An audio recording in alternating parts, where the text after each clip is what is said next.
2026년 8월 1일 미국 뉴저지의 매트라이프 스타디움이 보랏빛으로 물들었습니다.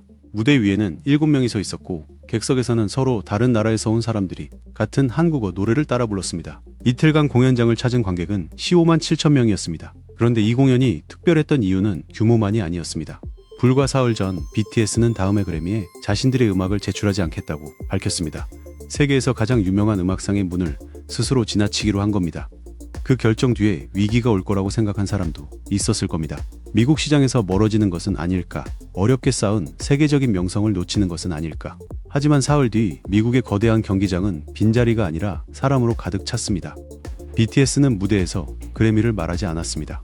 대신 팬들이 자신들이 채운 자리로 대답했습니다. 시간을 일주일 전으로 돌려보겠습니다.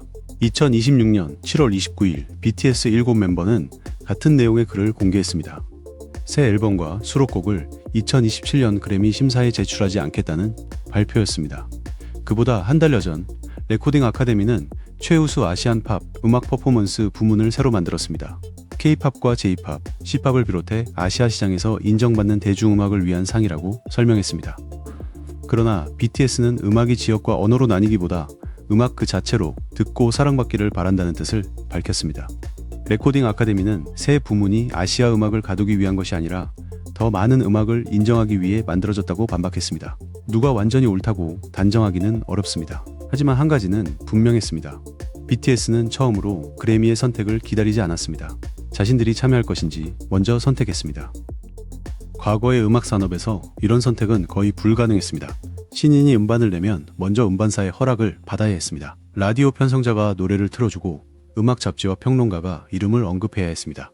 방송 무대에 오르고 시상식 후보가 된 뒤에야 더 많은 대중을 만날 수 있었습니다. 음반사에서 방송국으로, 방송국에서 평론가와 시상식으로, 그리고 마지막에 대중으로 이어지는 하나의 좁은 길이었습니다. 이들이 강했던 이유는 좋은 음악이 부족해서가 아닙니다. 사람들의 관심을 얻을 수 있는 자리가 부족했기 때문입니다. 라디오에는 하루 24시간밖에 없었고 음반 매장의 진열대와 방송 프로그램의 출연 자리도 한정돼 있었습니다. 누군가는 어떤 음악을 앞에 놓고 어떤 음악을 뒤로 밀어낼지 결정해야 했습니다. 그 시절 상은 성공한 사람에게 주는 장식품만이 아니었습니다. 세계로 나가기 위해 반드시 보여줘야 하는 통행증에 가까웠습니다. 그래미 트로피가 강한 힘을 가진 이유도 바로 여기에 있었습니다. 수상 소식이 전해지면 언론은 아티스트의 이름을 반복했습니다. 라디오는 노래를 다시 틀었고 음반 매장에는 그래미 수상작이라는 표지가 붙었습니다. 공연 기획사는 더 큰 무대를 제안하고 브랜드는 새로운 광고 모델로 관심을 돌렸습니다. 심사위원들의 한 번의 결정이 수많은 사람에게 이 음악을 믿고 들어봐도 된다는 신호를 보낸 겁니다. 소비자는 세상에 나온 모든 노래를 직접 듣고 비교할 수 없습니다. 그래서 신뢰하는 기관의 선택을 참고합니다. 그래미는 음악의 가치를 새로 만들지는 않았습니다. 하지만 아직 그 음악을 모르는 사람에게 처음 재생 버튼을 누를 이유를 제공했습니다. 그래서 과거의 트로피는 명예인 동시에 광고였고 평가인 동시에 유통장치였습니다. 상을 받아야 팬을 만날 수 있었고 팬을 만나야 다음 음악을 만들 수 있었습니다. 그 순서가 오랫동안 음악 산업의 질서였습니다. 그러나 유튜브와 스트리밍, 소셜미디어가 등장하면서 음악으로 가는 길이 여러 갈래로 나뉘기 시작했습니다. 아티스트는 방송국의 편성표를 기다리지 않고 노래와 영상을 공개할 수 있게 됐습니다. 청취자는 평론가의 리뷰가 나오기 전에 음악을 직접 듣고 마음에 들면 친구에게 공유했습니다. 한 사람이 올린 짧은 영상이 국경을 넘어 퍼지고 댓글과 추천 목록이 낯선 아티스트를 새로운 청중에게 데려갔습니다. 과거에는 기관이 먼저 선택해야 팬을 만날 수 있었습니다. 지금은 팬이 먼저 모이고 커진 움직임을 언론과 방송, 시상식이 뒤늦게 발견하기도 합니다. 물론 문지기가 완전히 사라진 것은 아닙니다. 방송국의 자리에 유튜브와 스포티파이, 틱톡의 알고리즘이 들어섰습니다. 그러나 길은 더 이상 하나가 아닙니다. 2025년 세계 음반산업 매출의 절반 이상이 유료 스트리밍에서 나왔고 유료 계정 이용자는 8억 명을 넘어섰습니다. 음악은 이제 어느 한 기관의 문을 통과하지 않고도 세계로 향할 수 있습니다. K-팝 팬덤은 그 새로운 길을 단순히 이용한 데서 멈추지 않았습니다. 새 영상이 공개되면 팬들은 가사를 여러 언어로 번역했습니다. 인터뷰에 자막을 붙이고 중요한 장면을 짧게 편집해 다른 플랫폼에 소개했습니다. 처음 BTS를 알게 된 사람에게 멤버들의 이름과 노래의 배경을 설명하고 공연과 음반 정보를 정리해 공유했습니다. 회사가 모든 나라에 지사를 세우지 않아도 팬들이 음악을 다른 문화권으로 옮겨준 겁니다. 과거에는 해외 진출을 위해 현지 방송사와 유통사, 홍보회사의 문을 두드려야 했습니다. K-팝 팬들은 그 기능의 일부를 자발적인 관계망으로 만들어냈습니다. 팬은 광고를 보는 사람이면서 새로운 청중을 데려오는 사람이 됐습니다. 음악을 소비하는 사람인 동시에 자신이 사랑하는 음악이 낯선 언어의 벽을 넘도록 돕는 연결자가 됐습니다. 실제로 K-팝 팬들의 번역 활동은 음악과 콘텐츠가 세계로 확산되는데 중요한 역할을 해온 것으로 연구돼 왔습니다. 여기서 단순한 조회수와 팬의 차이가 나타납니다. 노래를 한번 재생한 사람은 하나의 숫자를 남깁니다. 하지만 팬은 다음 노래를 기다립니다. 공연장을 찾고 앨범과 콘텐츠를 접하며 오랜 시간 아티스트와 관계를 이어갑니다. 중요한 것은 팬 한 사람에게 가격을 붙이는 일이 아닙니다. 아티스트가 다음 작품을 만들 수 있도록 기다려주는 사람이 있다는 사실입니다. 스트리밍은 음악을 세계로 퍼뜨리는 넓은 입구가 됩니다. 공연과 앨범, 멤버십과 팬, 커뮤니티는 그 만남이 한 번으로 끝나지 않도록 이어줍니다. 그래서 오늘날 음악 산업은 얼마나 많은 사람이 한 번 들었는지만 보지 않습니다. 얼마나 많은 사람이 다시 돌아오는지를 함께 봅니다. 팬의 힘은 많이 구매하는 능력에서만 나오지 않습니다. 아티스트가 실패하거나 잠시 멈춰도 떠나지 않고 아직 공개되지 않은 다음 음악을 기다려주는 데서 나옵니다. 관심은 순간적으로 몰릴 수 있습니다. 하지만 기다림은 시간이 쌓여야 만들어집니다. 이 관계는 음악을 판매하는 방식도 바꿨습니다. 사람들은 노래를 휴대전화로 듣는데도 실물 앨범을 구매합니다. 포토카드와 화보를 모으고 공연장에 모여 같은 노래를 부릅니다. 겉으로 보면 상품을 소비하는 행동처럼 보입니다. 그러나 팬이 기억하는 것은 물건만이 아닙니다. 처음 앨범의 포장을 열었던 날, 오래 기다린 공연에 불이 켜지던 순간 모르는 사람들과 같은 노래를 부르며 느꼈던 감정이 함께 남습니다. 음악은 들은 뒤 사라지지만 음악과 함께 보낸 시간은 사람의 삶 속에 머뭅니다. 엔터테인먼트 회사는 이 관계를 앨범과 공연, 멤버십과 자체 콘텐츠로 이어갑니다. 기업에는 사업이지만 팬에게는 자신의 시간이 담긴 경험입니다. 바로 그 차이를 잊어서는 안 됩니다. 팬덤이 아티스트에게 독립성을 주는 이유는 단순히 많은 돈을 쓰기 때문이 아닙니다.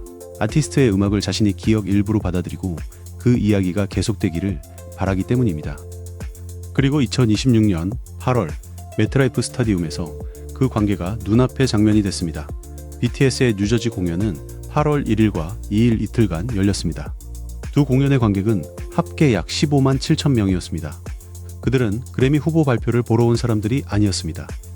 BTS의 음악을 직접 듣기 위해 미국 곳곳과 세계 여러 지역에서 찾아온 사람들이었습니다. 공연 중 BTS는 그래미 불출품 결정을 길게 설명하지 않았습니다. 그 문제를 이용해 관객의 분노를 끌어내지도 않았습니다.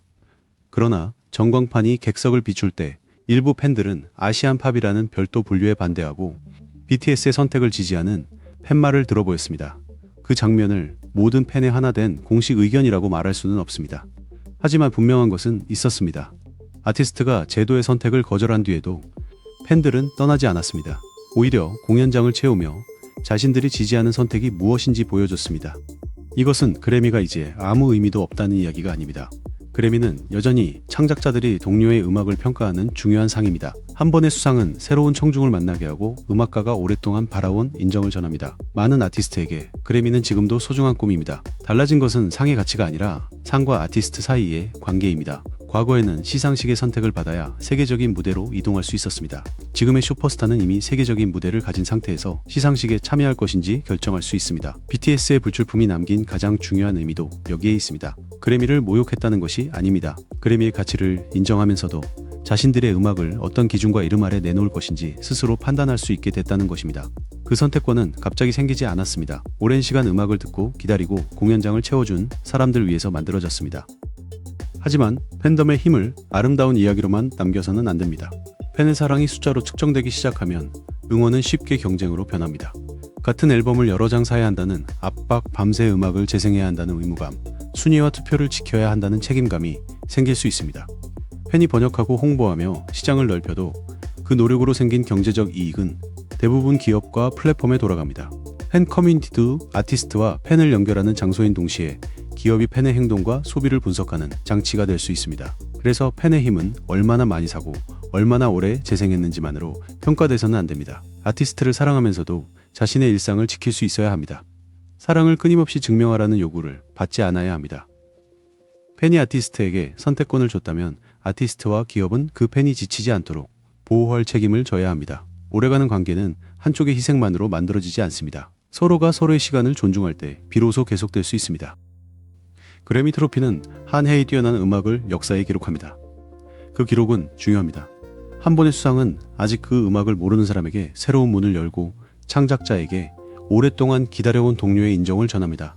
하지만 트로피가 가장 밝게 빛나는 시간은 시상식이 열리는 단 하루입니다. 팬은 그 무대가 끝난 뒤에도 남습니다. 노래가 처음 공개된 새벽을 기억하고 낯선 언어의 가사를 번역해 친구에게 건넵니다. 긴 공백을 기다리고 다시 공연장에 불이 켜지는 날, 같은 자리로 돌아옵니다. 2026년 여름, BTS는 그래미의 음악 출품을 거부했습니다. 그리고 사흘 뒤 15만 7천 명의 사람들은 미국의 거대한 경기장을 채웠습니다. 누구도 그들에게 대답을 요구하지 않았습니다. 하지만 그들이 끝까지 지킨 좌석과 함께 부른 노래가 하나의 대답이 됐습니다. 상은 아티스트가 이룬 한순간을 기록합니다. 팬은 그 순간이 마지막이 되지 않도록 다음 시간을 이어줍니다. 무대의 조명은 언젠가 꺼집니다. 트로피의 금빛도 유리장 안에서 조용해집니다.